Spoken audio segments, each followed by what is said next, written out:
چلا رہا ہے وہی خدا ہے، کوئی تو ہے جو نظام ہستی چلا رہا ہے، وہی خدا ہے، دکھائی بھی جو نہ دے نظر بھی جو آ رہا ہے، وہی خدا ہے۔ بسم اللہ الرحمن الرحیم، الحمدللہ والصلاۃ والسلام علی خاتم الانبیاء۔ نظام ہستی کے حوالے سے جس موضوع گفتگو ہم آج کل کر رہے ہیں اس کا تعلق اسلام کے نظام معیشت سے ہے، لیکن اس پہ گفتگو کرنے سے پہلے یہ یاد دہانی آپ کو کرتا چلوں، اگر کوئی سوال آپ پوچھنا چاہیں اس حوالے سے تو ہمارا فون نمبر ہے 92062492606264 اور پھر اسلام آباد سے باہر سے کرنے کی شکل میں 051 کا اضافہ کر لیجئے تاکہ ہم تک آپ کی بات پہنچ سکے۔ اسلام جس نظام ہستی کو ہمارے سامنے پیش کرتا ہے اور چاہتا ہے کہ اس پر غور کر کے اس کو اختیار کیا جائے، اس کی ایک نمایاں خصوصیت یہ ہے کہ یہ محض روح کی ترقی کا ذریعہ نہیں ہے، بلکہ روح کے ساتھ ساتھ جسم، معاشرے اور پورے ماحول کی ترقی کی کوشش کرتا ہے۔ چنانچہ اس اجتماعی اور مجموعی کوشش کے نتیجے میں وہ چاہتا ہے کہ معیشت کو، اکانومی کو، پروڈکشن کو، ان تمام چیزوں کو جن کا تعلق لوگوں کی فلاح اور بہبود کے ساتھ ہے، ان کو بھی ایک خاص زاویے سے دیکھتے ہوئے ایک نظام میں لے آیا جائے۔ اس نظام کی خوبی یہ ہے کہ اس کا نقطہ آغاز ایک عام سی اصطلاح ہے جو ہم روز سنتے ہیں، یعنی اسلام یہ کہتا ہے کہ آپ اگر روزی پیدا کرنا چاہتے ہیں، معاشی ترقی چاہتے ہیں، معاشی فلاح چاہتے ہیں، ڈیولپمنٹ چاہتے ہیں اکنامک ایریاز کے اندر، سوشل سیکٹر کے اندر، تو اس کے لیے بنیاد ہوگی حلال مقصد اور حلال ذریعہ۔ ان دونوں چیزوں کو اسلام نے بار بار زور دے کر سمجھایا ہے اور یہ بات بتائی ہے کہ معیشت اور اخلاق الگ چیزیں نہیں ہیں، جبکہ دنیا کے وہ تمام نظام جو اپنے آپ کو معاشی حل کے طور پر پیش کرتے ہیں، سرمایہ داری ہو یا اشتراکیت ہو، ان کی بنیاد اس چیز پر ہے کہ مادے کا حصول، اس کا ایکیومولیشن، اس کا جمع کرنا، اس کا کچھ قوتوں کے ہاتھ میں چلا جانا، یہ اصل مقصد ہے۔ چنانچہ سوشلزم میں اسٹیٹ کنٹرول کر لیتی ہے ان مسائل کو، اور سرمایہ داری میں ایک فرد لامحدود طور پر وسائل کا اختیار حاصل کر لیتا ہے، اور دونوں میں یہ قید نہیں ہے کہ آپ کی تمام کوشش کی بنیاد حلال و حرام کا تصور یا اخلاق ہو۔ اس چیز کو اسلام نے واضح کرنے کے لیے ایک بہت ہی آسان انداز میں قرآن کریم میں یہ بات سمجھائی ہے کہ یہ دو ہم نے لکیریں کھینچ کے ریلز بنا لیے ہیں، دائرے بنا لیے ہیں۔ ایک دائرہ بنا لیا ہے، یہ دائرہ مادیت کا ہے، اور مادیت میں ہم یہ سمجھتے ہیں کہ جو کچھ ہم چاہیں اپنی خواہشات کے تکمیل کے لیے کرتے رہیں۔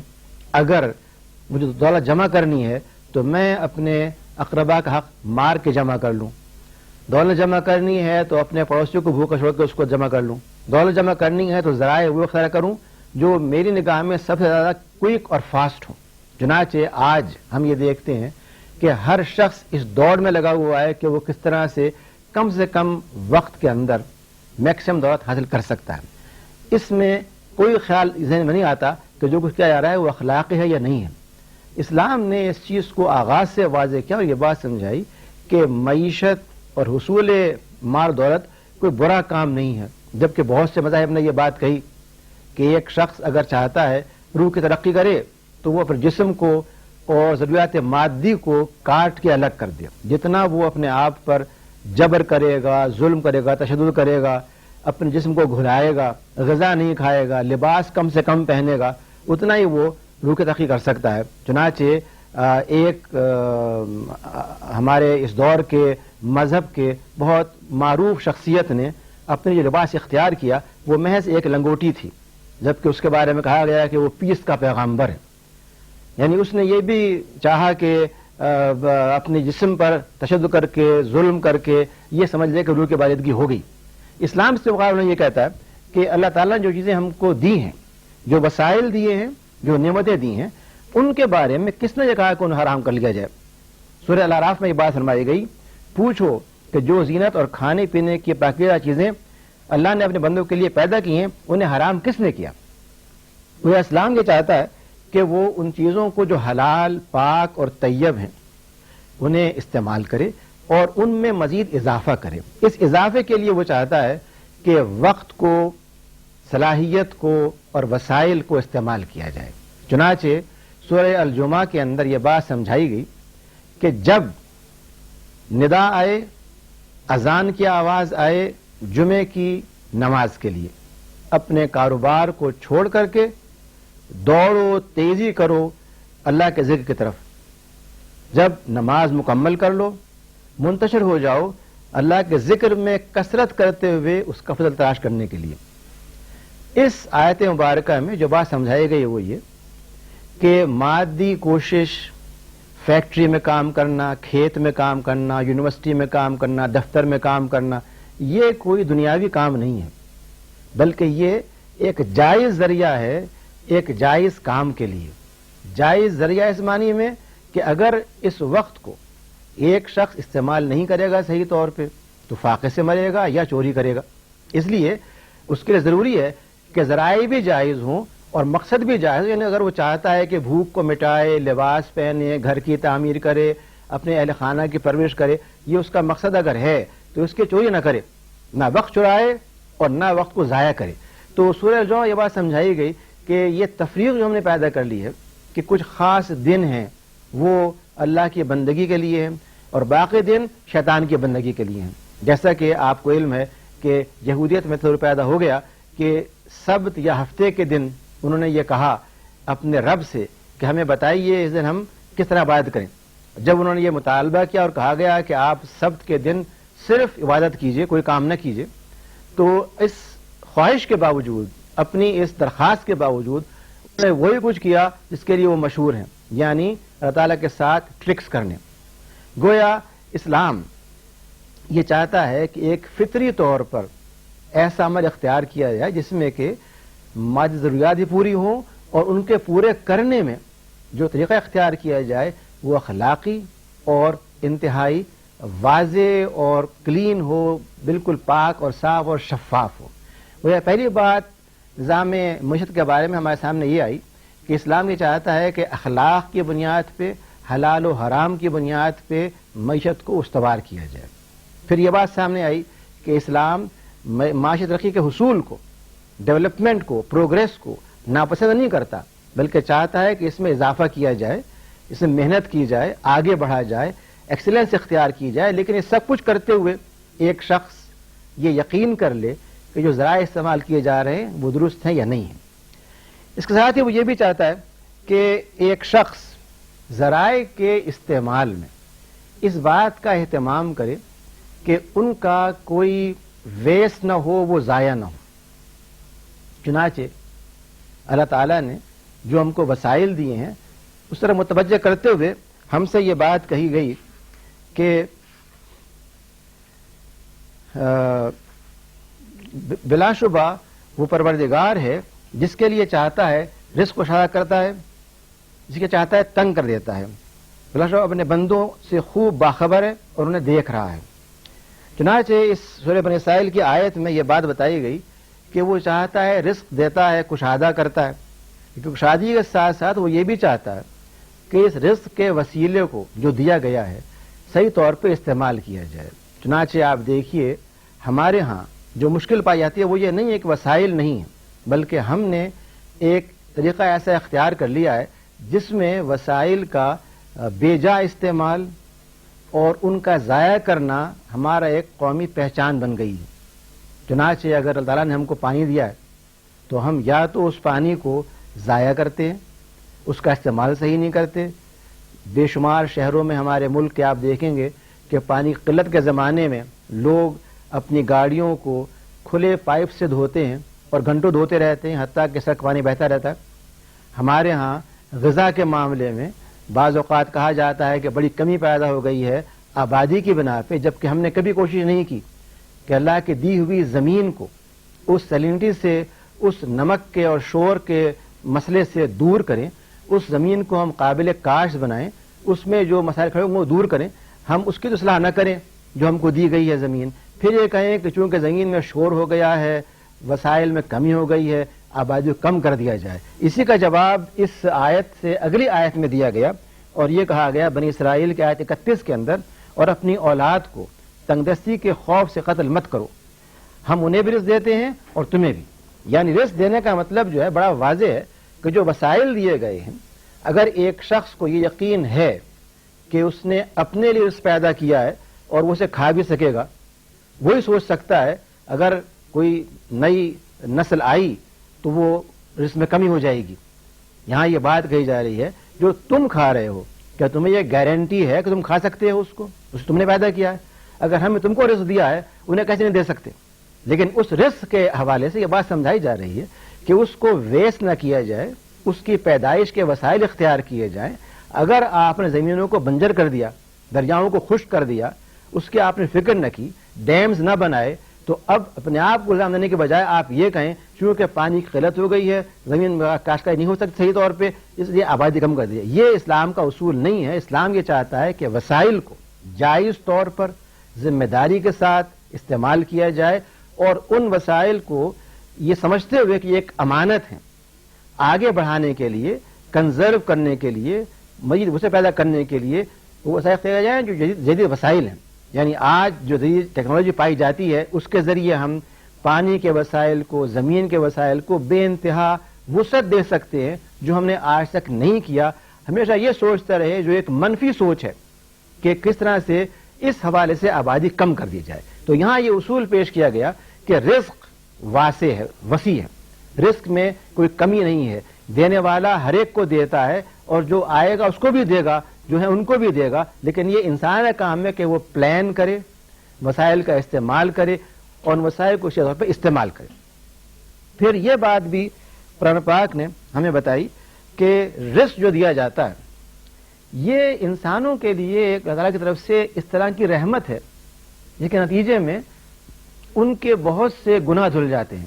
یعنی یہ تصور ایک انقلابی تصور ہے کہ رزق دینے والا اللہ ہے، لینے والے بندے ہیں، اور جب وہ اس کا صحیح استعمال کرتے ہیں تو ان کی کمزوریاں، خامیاں چھپ جاتی ہیں اور بھلائیاں ابھر کے آ جاتی ہیں۔ چنانچہ سورہ الطلاق میں یہ بات فرمائی گئی آیت نمبر 2 اور 3 میں، اور جو کوئی اللہ سے ڈرتا ہے اللہ اس کے لیے نجات کی نکال دیتا ہے اور اسے رزق دیتا ہے ایسے راہوں سے جہاں سے اسے گمان بھی نہ ہو، اور جو کوئی اللہ بھروسہ کرتا ہے سو وہ اللہ اس کے لیے کافی ہے۔ یعنی یہاں کہا گیا کہ جو ڈرنے والا ہے اللہ سے اس کے لیے نجات کی صورت نکال دیتا ہے رزق کی شکل میں۔ یعنی ایک شخص جو اللہ کا تقوی کرتا ہے اسے اگر وسائل ملتے ہیں اور وہ ان وسائل کو صحیح طور پہ استعمال کرتا ہے تو اس کا یہ استعمال کرنا اس کی نجات کا باعث ہے۔ ایک شخص جو تنخواہ دے گھر میں آتا ہے وہ اپنی اولاد پہ خرچ کرتا ہے، اپنے والدین کو دیتا ہے، اپنے اقربا پہ خرچ کرتا ہے، اپنے ہمسائے پہ خرچ کرتا ہے، جو لوگ غریب ہیں ان کو دیتا ہے۔ جب وہ یہ کام کر رہا ہے تو جو رزق دیا گیا اس کے نتیجے میں اس کو ہر قدم پر نیکیاں، بھلائیاں، اجر مل رہا ہے۔ گویا کہ رزق نجات کا ذریعہ ہے، رزق فساد کا ذریعہ نہیں ہے۔ یہ ہماری منفی سوچ ہے کہ ہم سمجھتے ہیں اگر مال آ گیا جھگڑے ہوں گے، پریشانیاں ہوں گی۔ اسلام تو یہ چاہتا ہے کہ رزق کو مثبت طور پہ، صحت مند طور پہ دیکھتے ہوئے معاشرے کے فلاح کے لیے استعمال کیا جائے، اور ایک شخص اپنے فرائض کو، اپنے حقوق کو ادا کرنے کے لیے اس کو صحیح طور پہ استعمال کرے۔ دوسری بات جو میں کروں گا وہ یہ کہ اسلام یہ چاہتا ہے کہ معیشت کے حوالے سے محنت اور صلاحیت کو بنیاد بنایا جائے۔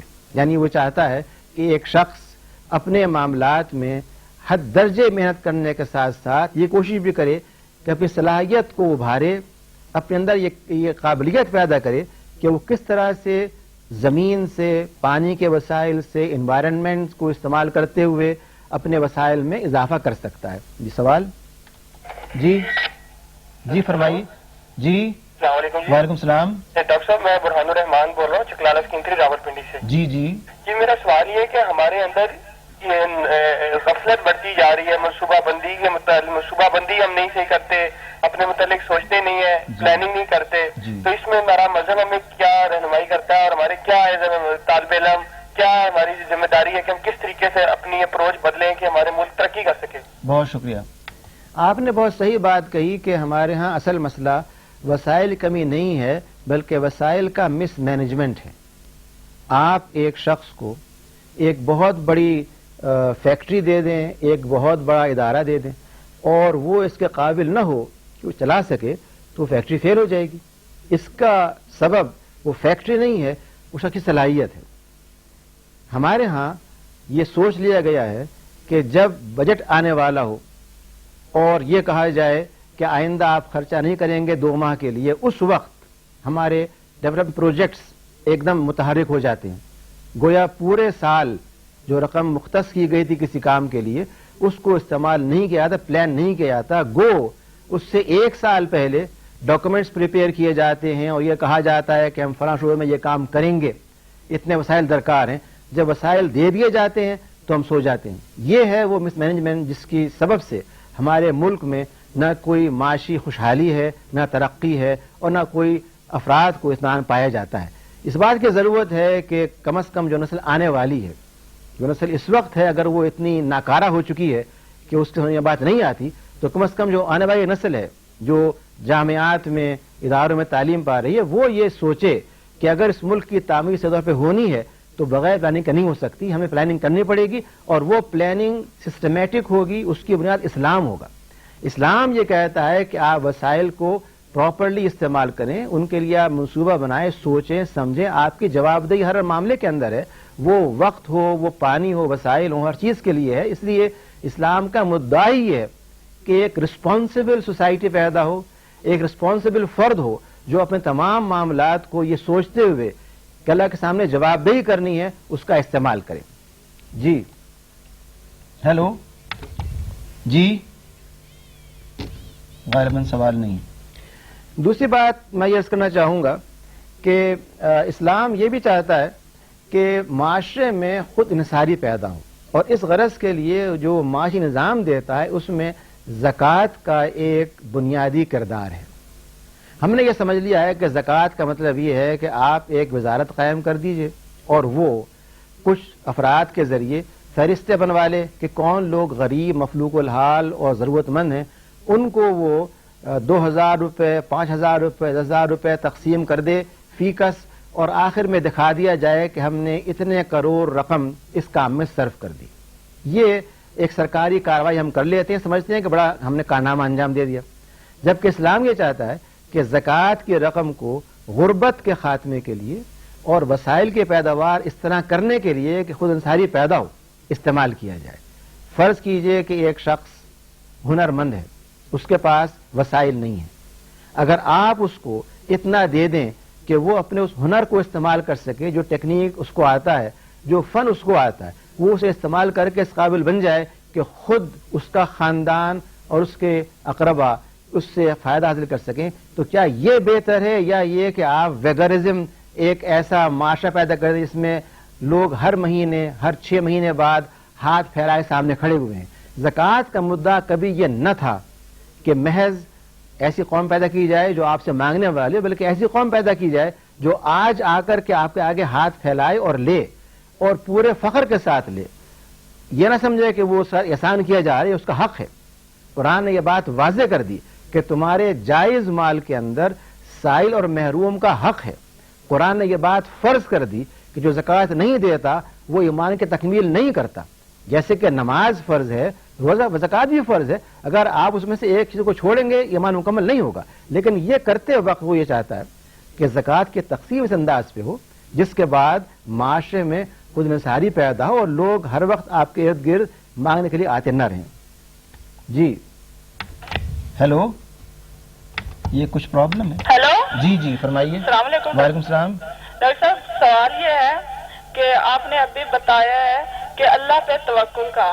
جی. تو آج کل جو لڑکیاں بیٹھی ہوئی ہیں گھر میں جوان, تو ان کے لیے بھی اللہ پہ توکل کافی ہے یا اس کے لیے بھی کوشش محنت کرنی چاہیے؟ جی بہت شکریہ. دیکھیے میں نے یہ لفظ استعمال نہیں کیا, میں نے یہ بات کہی کہ اللہ تعالیٰ نے ہم کو وسائل دیے ہیں اور یہ کہا ہے کہ ہم کوشش کریں اور اس پر انحصار کریں ان چیزوں کے بارے میں جو ہمارے اختیار میں نہیں ہیں. مثال کے طور پہ اللہ تعالیٰ کسی وقت خوشحالی پیدا کر دیتے ہیں، ڈراٹ ہو جاتا ہے، پانی بارش نہیں ہوتی، جو دریا میں پانی کم ہو جاتا ہے.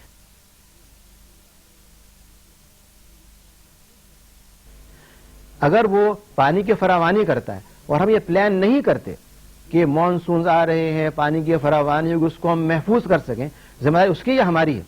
یعنی اس پر ڈپینڈ کرنے کا مطلب یہ قطعاً نہیں ہے کہ ہم کوئی پلان نہ کریں، کوئی منصوبہ نہ بنائیں، ڈیمز تعمیر نہ کریں، پانی کو محفوظ نہ کریں اور بعد میں یہ کہہ دیں کہ پانی کمی سے پیداوار اچھی نہیں ہوئی.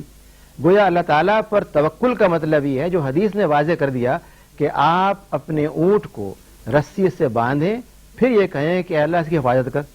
رسی سے باندھنے کے باوجود بھی یہ ہو سکتا ہے کہ وہ رسی توڑا کر کے بھاگ جائے یا کوئی اس کو لے جائے، لیکن اگر آپ نے اس کے بارے میں حفاظت پوری کر لی ہے اور حفاظت کے ساتھ ساتھ یہ بھی ارادہ کیا ہے کہ اللہ آپ اس کی نگرانی فرمائیے، پھر وہ محفوظ رہے گا. ہم دونوں کاموں میں سے ایک کام کرتے ہیں، ایک کام نہیں کرتے، پھر کہتے ہیں کہ ہم پر ظلم ہو رہا ہے، زیادتی ہو رہی ہے، مسائل کھڑے ہو رہے ہیں. جب تک آپ دونوں کام ساتھ نہیں کریں گے اس وقت تک اصلاح کیسے ہو سکتی ہے؟ گویا توکل کا مطلب کبھی یہ نہیں ہے کہ آپ خود تو کچھ کام نہ کریں، اپنا گھر آپ کھول کے رکھ دیجئے، ہر چیز کھلی پڑی ہو سامنے، پھر آپ کو چرا کے لے گیا، کوئی چرا کے لے گیا، وہ چوری ہوگی جب آپ نے یہ کیا ہے. تو اگر آپ اپنی سرحدوں کھول دیں، دفاع نہ کریں تو لوگ آپ قبضہ کریں گے آپ کی زمین کے اوپر. لیکن اگر آپ نے سرحدوں کو محفوظ کیا ہے، اس کے لیے وسائل حاصل کیے ہیں، جدید اسلحہ حاصل کیا ہے، اس کو تیار کیا ہے پوری کی پوری ایک فوج کو، تو پھر یہ کام نہیں ہوگا. وسائل کا صحیح استعمال کرنے کے ساتھ ساتھ اللہ پہ توکل انتہائی ضروری ہے، لیکن توکل تنہا کافی نہیں ہو سکتا. میں نے گزارش کی کہ زکوٰۃ وہ میکینزم ہے جو ایک معاشرے میں انحصاری پیدا کرتا ہے اور یہ چاہتا ہے کہ معاشرے کے وہ افراد جن کو اللہ نے کچھ دیا ہے وہ ان افراد کے آگے بڑھنے کا ذریعہ بنے جو محروم ہیں. گویا کہ معاشرے میں جو معاشی تفاوت پایا جاتا ہے، ڈسپیرٹی پائی جاتی ہے، اس کو دور کرنے کے لیے اسلام نے یہ میکینزم تجویز کیا ہے کہ ایک نیچرل میکینزم ہو جس کے نتیجے میں یہ ڈسپیرٹی اپنے آپ آہستہ آہستہ دور ہو جائے اور ایک شخص جو آج زکوٰۃ لینے کا مستحق ہے وہ اپنے ہاتھ بھروسہ کر کے وہ وسائل لینے کے بعد اس قابل ہو جائے کہ اگلے سال زکوٰۃ دے سکے. اگر ہر شخص جس کے ہاتھ میں ایک ہنر ہے ان وسائل کے نتیجے میں معاشرے میں اس قابل بن جائے تو کیا غربت باقی رہ سکتی ہے؟ یہی سبب ہے کہ ہماری تاریخ میں ایسے ادوار گزرے ہیں جب اسلام کے نظام معیشت پہ عمل کیا گیا اور اس معیشت کے نظام کے نتیجے میں اسٹیٹ کو یہ مشکل پیش آئی کہ اب ہم جو وسائل مل رہے ہیں اس کا کیا کریں. ان کے پاس کوئی غریب نہ تھا، کوئی مخلوق نہ تھا، کوئی سائل نہ تھا. لیکن جب تک اسلام کے نظام کو نافذ نہ کیا جائے اور ایک ایسا نظام جو استحصالی ہے اسے باقی رکھا جائے، اس کے ساتھ میں زکوٰۃ دینا کافی نہیں ہو سکتا. اس حوالے سے یہ چیز بھی واضح ہونی چاہیے کہ ہم جو یہ سمجھتے ہیں کہ اگر کسی کے پاس دولت ہے اور اس نے کسی کی امداد کر دی تو یہ اس کے ساتھ بڑا فیور ہے. اسلام اس کی رد کرتا ہے اور یہ کہتا ہے کہ تمہارے اپنے اموال کے اندر جو لوگ محروم ہیں ان کا حق رکھ دیا گیا ہے. حق کا مطلب یہ ہے کہ یہ ان کا رائٹ ہے، یہ ان کے ساتھ کوئی احسان نہیں کیا جا رہا. اگر یہ نہ کیا جائے تو ایک شخص گناہ کا مرتکب ہوگا، کیونکہ زکوٰۃ ایک عبادت ہے، مال کا دینا ایک عبادت ہے، مال کا صحیح پیدا کرنا ایک عبادت ہے، مال کے طور پہ تقسیم کرنا ایک عبادت ہے. ان تمام پہلوؤں پہ غور کیا ہے تو معلوم ہوتا ہے کہ اسلام کا معاشی نظام دراصل ایک اخلاقی نظام ہے. وہ محض یہ نہیں ہے کہ آپ دولت جمع کر لیں اور ایک امیر انسان بن جائیں، بلکہ وہ یہ چاہتا ہے کہ وہ قناعت پیدا ہو جس میں کہ ایک شخص بے شمار دولت کے باوجود اپنے آپ کو امیر نہ سمجھے اور یہ سمجھے کہ جس نے دیا ہے یہ اس کی ایک امانت ہے اور مجھے اس کو صحیح طریقے پر استعمال کرنا ہے. قرآن اور حدیث یہ بات بھی سمجھاتے ہیں کہ اسلام کے معاشی نظام میں استحصال نہیں پایا جاتا اور اس کی ایک واضح مثال یہ دی گئی ہے کہ اللہ تعالیٰ یہ چاہتے ہیں کہ اسلامی معاشرے میں، اسلامی ریاست میں جہاں مسلمان یہ چاہتے ہوں کہ اسلام نافذ ہو، ان مقامات پر سود کو مکمل طور پہ ختم کر دیا جائے اور تجارت کو اور قرض حسن کو رائج کیا جائے. یہ دو باتیں میں نے آپ سے عرض کی، قرض حسن اور تجارت. قرآن یہ کہتا ہے کہ تم اپنے معاملات میں جو معاشی معاملات ہیں، ٹریڈ کو، بزنس کو، ڈیولپمنٹ کو اختیار کرو، اور اس چیز کو جو ایک ایسا دائرہ بناتی ہے جو کھا جاتا ہے انسان کی دولت کو، یعنی ربا کو، اس کو حرام قرار دے کر کے ہمیشہ کے لیے بند کر دیتا ہے. چنانچہ کہا گیا وَاللَّهُ الْبَيْعَ وَحَرَّمَ الرِّبَا، اللہ تعالیٰ نے بے کو حلال کیا، جائز کیا، اور ربا کو اور سود کو حرام کیا. اس پر اگر غور کیا تو معلوم ہوتا ہے کہ جو سسٹم ربا کی بنیاد پہ بنے ہیں، بظاہر معلوم ہوتا ہے کہ وہ لون دے رہے ہیں، قرضہ دے رہے ہیں، لیکن وہ قرض لینے والے کے لیے ایک ایسی لائبلٹی بن جاتے ہیں کہ تمام کوشش کے باوجود وہ اس سے نہیں نکل سکتا، یہ فرد ہو یا اسٹیٹ ہو. چنانچہ جن ممالک نے آج تک قرض لیا ہے اس کے باہر نہیں آ سکے، ایسی جو فرد سود پہ قرض لے گا کہ باہر نہیں آ سکتا. ہمیں کوشش کرنی چاہیے کہ ہم اس پہلو سے اپنے آپ کو بچائیں اور اسلام کے نظام معیشت کی خوبیوں کو سامنے رکھتے ہوئے انہیں اختیار کریں. واخر الحمدللہ رب العالمین. اس گفتگو کے بارے میں کوئی سوال اگر آپ تحریری طور پر بھیجنا چاہتے ہوں تو ہمارا پتہ ہے انچارج پروگرام نظام ہستی، روشن پاکستان نشریات، اسلام آباد T V centre, Aga Khan road, اسلام آباد، اور فیکس نمبر ہے 92229249222924. بہت شکریہ. اللہ حافظ. نظام ہستی چلا رہا ہے وہی خدا ہے.